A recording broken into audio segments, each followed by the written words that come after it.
আসসালামু আলাইকুম ওরহমতুল্লাহ বারাকাতুহু। আপনি কি কখনো অনুভব করছেন যে জীবন আপনাকে একা করে দিচ্ছে?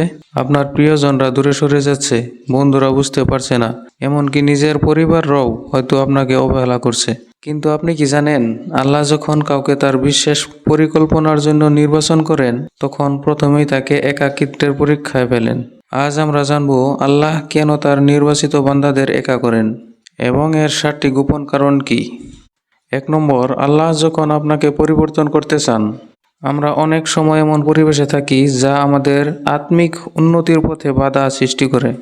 তাই আল্লাহ যখন কাউকে ভালো বানাতে চান, তখন তিনি তাকে সেই ক্ষতিকর মানুষ ও পরিবেশ থেকে দূরে সরিয়ে দেন। আল কুরআনে আল্লাহ তাআলা বলেন, যে ব্যক্তি আল্লাহকে ভয় করে, আল্লাহ তার জন্য মুক্তির পথ তৈরি করে দেন। সূরা আত-তালাক আয়াত নম্বর 2। আপনার জীবনে যদি কিছু সম্পর্ক ভেঙে যায়, কিছু মানুষ আপনাকে ছেড়ে চলে যায়, তাহলে চিন্তা করবেন না। হতে পারে আল্লাহ আপনাকে নতুন ও ভালো কিছুর জন্য প্রস্তুত করছে। 2 নম্বর, আত্মিক শক্তি গড়ে তোলার জন্য। নবীগণ একাকিত্বের পরীক্ষার সম্মুখীন হয়েছেন। হজরত ইউসুফ আলাইহিসসালাম কারাগারে একাকী ছিলেন। হজরত মুসা আলাইহিসসালাম মিশর থেকে নির্বাসিত হয়েছিলেন। হজরত মুহাম্মদ সাল্লাল্লাহু আলাইহি সাল্লাম গুহা হিরায় নির্জন ধ্যানে সময় কাটাতেন। কুরআনে আল্লাহ তাআলা বলেন, নিশ্চয় কষ্টের সাথে সহজই রয়েছে। সূরা আল ইনসিরাহ আয়াত 6। আপনার একাকিত্ব হয়তো আপনার জন্য একটি পরীক্ষা, যাতে আপনি আরও ধৈর্যশীল ও শক্তিশালী হয়ে উঠতে পারেন।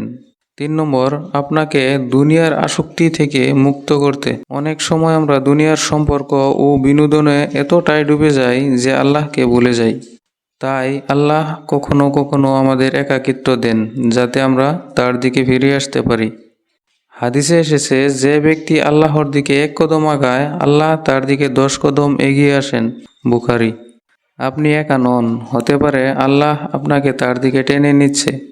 4 নম্বর, প্রকৃত বন্ধু ও শত্রু চিনানোর জন্য। জীবনে যখন আপনি ভালো অবস্থায় থাকেন, তখন অনেক মানুষ আপনার চারপাশে থাকে, কিন্তু যখন কঠিন সময় আসে, তখন আসল মানুষদের চিনতে পারেন। আল কোরআনে বলা হয়েছে, আল্লাহ তোমাদের মধ্যে মুমিনদের চিহ্নিত করার জন্য এবং মুনাফিকদের প্রকাশ করার জন্য পরীক্ষা নেন। সূরা আল ইমরান। যদি কেউ আপনার জীবনে থেকে যায়, জেনে রাখুন সে সত্যি আপনার আপনজন। 5 নম্বর হচ্ছে আপনাকে বিশেষ মিশনের জন্য প্রস্তুত করতে। আল্লাহ যখন কাউকে বিশেষ কাজের জন্য নির্বাচন করেন, তখন তাকে সাধারণ মানুষের মতো জীবন কাটাতে দেন না। রাসূল সাল্লাল্লাহু আলাইহি সাল্লাম বলেছেন, যাকে আল্লাহ ভালোবাসেন তাকে তিনি পরীক্ষা করেন। তিরমিজি। হতে পারে আল্লাহ আপনাকে দুনিয়ার ভিড় থেকে সরিয়ে বিশেষ কিছু করার জন্য প্রস্তুত করেছেন। 6 নম্বর, আপনার দোয়া কবুলের জন্য। একাকিত্বের সময় আমরা মানুষের সাহায্যের উপর নির্ভর না করে আল্লাহর উপর ভরসা করতে শিখি। এই সময়ে আমাদের দোয়াগুলো আরও বেশি আন্তরিক হয়ে যায়, যা দ্রুত কবুল হয়। আল কোরআনে বলা হয়েছে, তোমাদের প্রভুকে ডাকো, তিনি তোমাদের ডাক কবুল করেন। সূরা গাফির। আপনার একাকিত্ব হয়তো আপনার দোয়াগুলো কবুল হওয়ার এক মহা সুযোগ। 7 নম্বর হয়েছে আপনাকে জান্নাতের পথে চালিত করতে। এই দুনিয়ার সম্পর্কগুলো ক্ষণস্থায়ী, কিন্তু আল্লাহ চান আমরা তাকে সবচেয়ে বেশি ভালোবাসি, যাতে জান্নাতে তার সাথে চিরকাল থাকতে পারি। আল কোরআনে বলা হয়েছে, নিশ্চয় যারা ধৈর্য ধারণ করে তাদের প্রতিদান অগণিত দেওয়া হবে। সূরা আল জুমার আয়াত 10।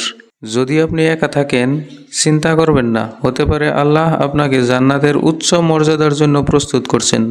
ভাই ও বোনেরা, একাকিত্ব মানে শাস্তি নয়, এটা আল্লাহর এক রহমত। তিনি হয়তো আমাদের জীবনকে নতুন করে সাজানোর পরিকল্পনা করছেন। আপনি কি কখনো